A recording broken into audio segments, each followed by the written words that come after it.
Proclamação do Evangelho de Jesus Cristo, segundo Marcos. Glória a vós, Senhor.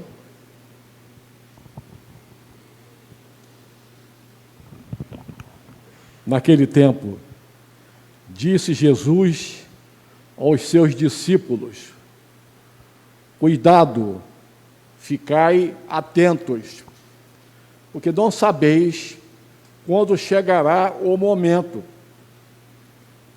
É como um homem que, ao partir para o estrangeiro, deixou sua casa sob a responsabilidade de seus empregados, distribuindo a cada um sua tarefa, e mandou o porteiro ficar vigiando. Vigiai, portanto, porque não sabeis quando o dono da casa vem, à tarde, à noite, de madrugada ou ao amanhecer, para que não suceda que, vindo de repente, ele vos encontre dormindo. O que vos digo, digo a todos: vigiai. Palavra da salvação. Glória a vós, Senhor. Caríssimo diácono Lino, meu irmão, meus queridos irmãos e irmãs, estamos hoje celebrando o primeiro domingo do Advento. Como nós já dissemos no início da celebração, devem renovar-se em nós as esperanças da novidade que Deus tem preparada para nós neste novo ciclo do ano litúrgico, né? Nós vemos que se entrecruzam, digamos assim, duas maneiras de nós contarmos o tempo. A maneira civil, né, que está baseada nos sinais da natureza, os dias e as estações. Por aí marcamos também as semanas, os meses, né? E o ano litúrgico, que é uma outra maneira de nós contarmos o tempo. Também temos em consideração os dias e as semanas, que são os sinais da natureza. Mas o ano litúrgico tem como centro outra coisa. O centro do ano litúrgico é a história da salvação. E o que é a história da salvação? É Deus que vive no meio do seu povo para o salvar. E isso não é algo abstrato, não é? Deus de fato andou no meio de nós em Jesus Cristo e permanece conosco pela graça do Espírito Santo. Aquilo que já era uma realidade, mas ainda era como que uma promessa e sombra lá no Antigo Testamento, quando Deus andava com o seu povo pelo deserto, pelos profetas, pelos patriarcas, juízes e reis de Israel, se cumpriu como promessa em Jesus Cristo. E o ano litúrgico, portanto, tem em Cristo o seu centro. Por que então se mesclam as duas coisas, né? Uma primeira vista poderia ser algo confuso, né? Ano litúrgico, ano civil, mas as coisas se mesclam justamente como um convite. O convite para que nós façamos da nossa vida uma história da salvação. E mais uma vez eu tenho que reafirmar, isso não é algo abstrato, isso é algo muito concreto. Quando você permite que Cristo seja os teus pensamentos, os teus sentimentos, as tuas ações, então de fato você está colocando a vida de Deus em ti. Até o momento que nós podemos repetir com São Paulo: já não sou eu que vivo, é Cristo que vive em mim. Isso é algo concreto. Natal verdadeiro é quando Cristo nasce nos nossos corações. Mas isso não é poesia de bonitas palavras. Isso é uma realidade, que nós precisamos viver com intensidade. Os dois grandes momentos do ano litúrgico é justamente as duas grandes festas de Jesus, né? O Natal, por um lado, e a Páscoa, por outro lado. E a liturgia da igreja, para essas duas grandes festas, programa dois tempos de preparação. O tempo do Advento, para o Natal, e o tempo da Quaresma, para a Páscoa. E nesses tempos vocês vão perceber algumas coisas, né? Por exemplo, a veste roxa, que simboliza vigilância, né? Tempo de espera e vigilância. E durante as missas dominicais nós não cantamos o Glória. Primeiro, porque o grande Glória será cantado nas festas, no Natal e na Páscoa. Mas em segundo lugar, também para evidenciar a liturgia da palavra. Como é que nós nos prepararemos para receber o Senhor? Ouvindo a palavra de Deus. No tempo do Advento e no tempo da Quaresma, nós não seguimos as leituras bíblicas na liturgia seguidas.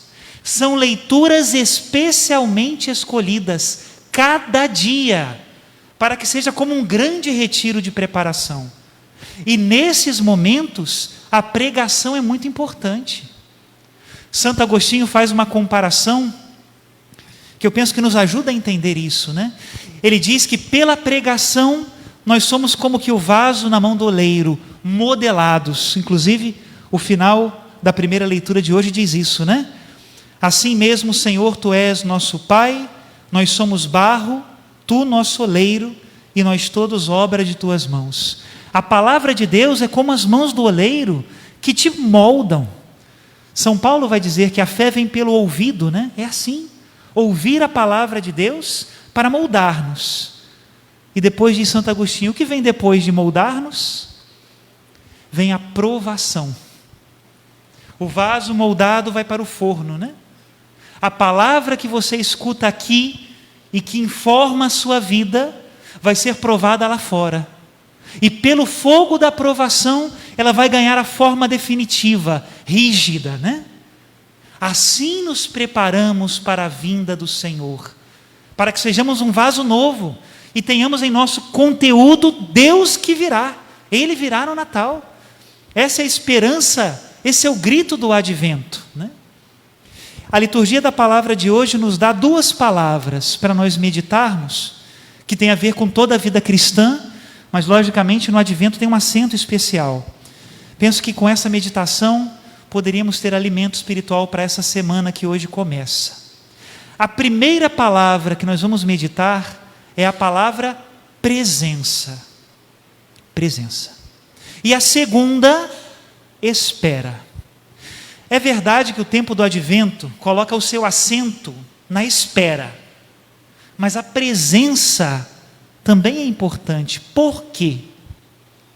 De alguma maneira, nós só esperamos aquilo que nós temos presente. Quando você sente saudades de alguém, por exemplo, você só é capaz de sentir saudades de uma pessoa, ou de um lugar, ou de uma situação que você não tem agora diante dos olhos, ou não está às suas mãos, porque antes essa realidade foi em você uma presença. E nesse momento continua sendo uma presença, pela memória, pela lembrança. Ninguém é capaz de ter saudade do que não lembra. A memória é como nós trazemos o tempo todo a presença de Deus no nosso coração. Deus nos ama desde sempre e para sempre, mas nós não somos assim. Nós só amamos aquilo que nós recordamos.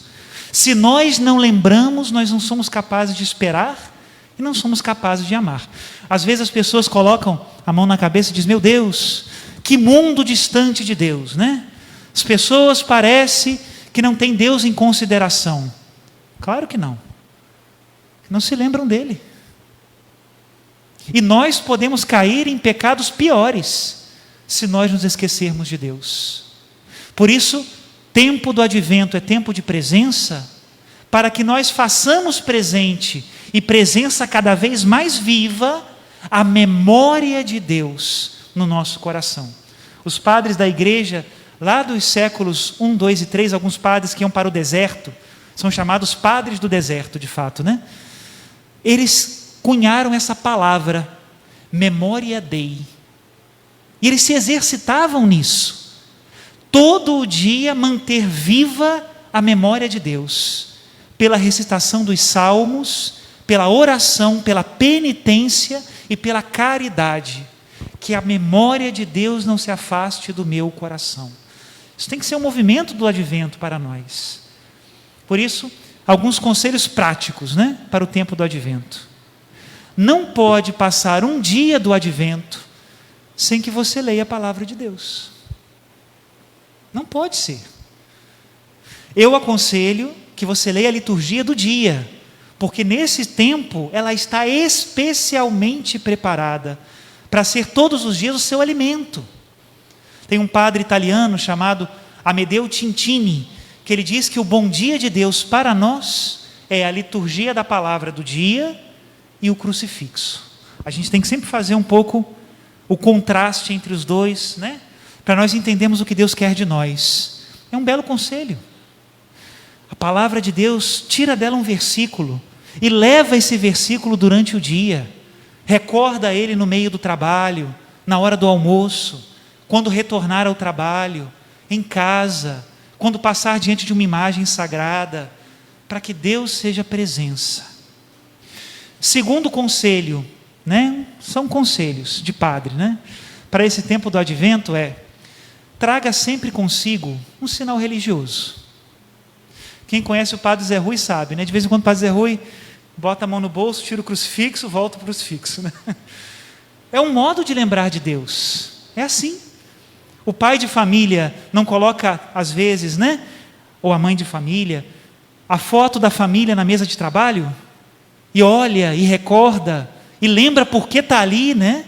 E lembra por que vale a pena se esforçar, pois assim somos nós com Deus. O Santo Terço, quantas pessoas eu conheço que dizem assim, padre, olha, está sempre aqui, ó, o meu terço, porque não me esqueço de Deus. Ajuda, hein? Ajuda. E o terceiro conselho para não se esquecer de Deus são as obras de caridade.